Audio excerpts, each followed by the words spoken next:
dan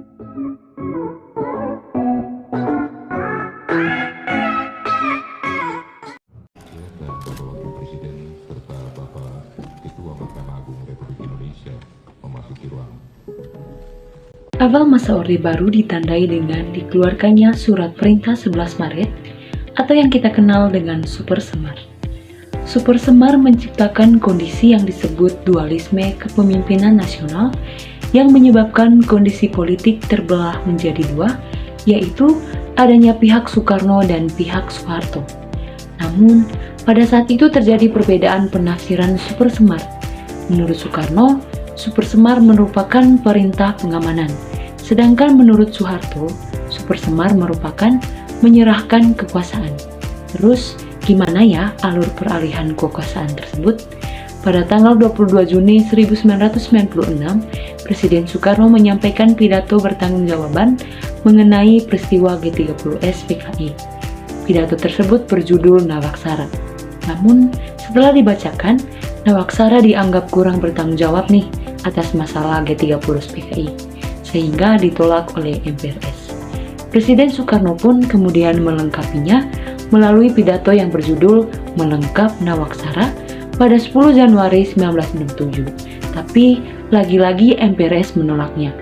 Terus, pada tanggal 7 Maret 1967, melalui ketetapan MPRS nomor 33 garing MPRS garing 1967, MPRS mengangkat Soeharto sebagai penjabat Presiden Republik Indonesia dan dilantik pada 12 Maret 1967. Setahun kemudian, MPRS menetapkan Soeharto sebagai Presiden Republik Indonesia melalui ketetapan MPRS nomor 44 garing MPRS garing 1968 dan dilantik pada 27 Maret 1968. Pada waktu itu, masa Orde Lama berjalan sekitar 21 tahun, dimulai dari 1945 sampai dengan 1996 yang dipimpin oleh Presiden Soekarno. Penyebutan Orde Lama merupakan istilah yang diciptakan oleh Soeharto, sedangkan Orde Baru merupakan sistem politik yang pada masa pemerintahan Soeharto, yaitu pada tahun 1966 sampai 1998. Istilah Orde Baru digunakan untuk merujuk pada koalisi antara Angkatan Darat, mahasiswa, dan masyarakat yang menentang Soekarno dan PKI. Adapun kebijakan politik yang dilakukan pada masa Orde Baru. Yang pertama, di dalam negeri. Satu, adanya pelaksanaan pemilu pada tahun 1971, 1977, 1982, 1987, 1992, dan pada tahun 1997. 2. Penyederhanaan partai politik menjadi Golkar, PDI, dan PPP. 3. Menerapkan dui fungsi ABRI. Yang kedua, dari luar negeri. Yang pertama, memperbaiki hubungan dengan negara-negara baru.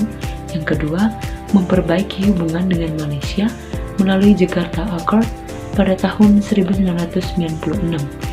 Yang ketiga, kembali menjadi aktor PBB pada tahun 1996. Yang keempat, Indonesia menjadi pelopor terbentuknya ASEAN pada tahun 1997. Yang kelima, integrasi Timur Timur Indonesia pada tahun 1976. Dan yang keenam, menetapkan Timur Timur sebagai provinsi ke-27 pada tahun 1976. Berikutnya permasalahan yang terjadi pada masa Orde Baru, yaitu 1. Penyimpangan pada program pedoman penghayatan dan pengalaman Pancasila atau P4. Yang kedua, maraknya praktik korupsi, kolusi, dan nepotisme atau KKN. Kemudian, kebijakan penanaman modal asing. 1. Bertujuan menarik investor asing agar dapat memperbaiki kondisi ekonomi negara. Yang kedua, penanaman modal asing agar menciptakan lapangan kerja dengan cepat.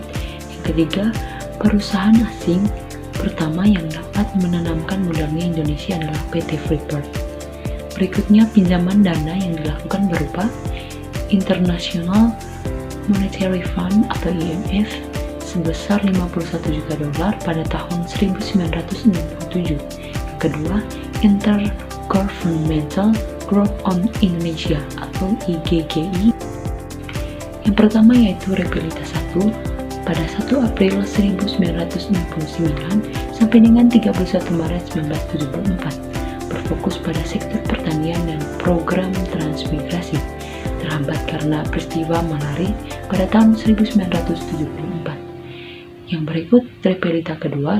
Repelita kedua terjadi pada tanggal 1 April 1974 sampai dengan 31 Maret 1979, mengembangkan sektor pertanian dan pengolahan bahan mentah menjadi bahan baku, mengalami permasalahan karena adanya krisis Pertamina. Itu Repelita 3 pada tanggal 1 April 1979 sampai dengan 31 Maret 1984. Peningkatan produksi pangan dan produksi bahan mentah menjadi bahan jadi, mengalami hambatan karena krisis minyak dunia pada tahun 1979. Yang berikutnya yaitu Repelita 4. Berikutnya yaitu Repelita 4 pada tanggal 1 April 1984 sampai dengan 31 Maret 1989, berfokus pada pencapaian swasembada pangan, agar mampu menghasilkan mesin. Yang berikut Repelita 5 pada 1 April 1985 sampai dengan 31 Maret 1994, bertujuan mempertahankan swasembada pangan, terhambat karena masalah pelaksanaan pembangunan yang tidak merata dan utang luar negeri yang menumpuk.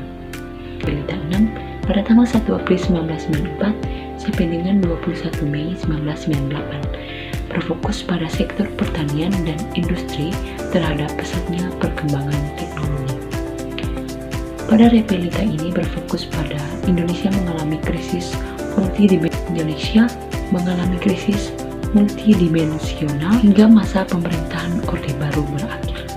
Kemudian sistem demokrasi di masa Orde Baru. Demokrasi Pancasila adalah suatu paham demokrasi yang digali dari Pancasila. Kedua, pada masa Orde Baru, ideologi Pancasila dan Undang-Undang Dasar 1945 kembali dikuatkan.